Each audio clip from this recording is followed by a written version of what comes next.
Hello, and thank you for the first tutorial of Able Software Technology. Here we're going to look at the account builder. This is the account builder for LinkedIn. Here we have the entry for the last name.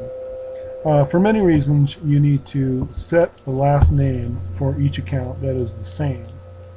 Next we have the email address, and this has to be a Yahoo email only, because it's programmed with the software. And this is where you enter it right here. And the password for that Yahoo email goes up here. Next, down here is the password for the LinkedIn account that you're building. The country, which is always defaulted US. The zip code, which you can put in really any zip code that you want.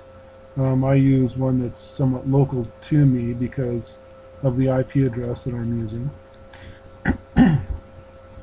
The industry, which is very important. You want to target an industry which matches the industry that you're marketing to, so that people are going to believe that you're interested in that target market, and of course you should be.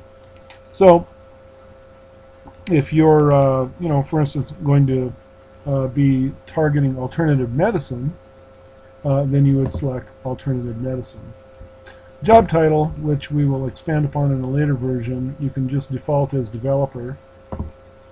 And over here, you want to select male or female.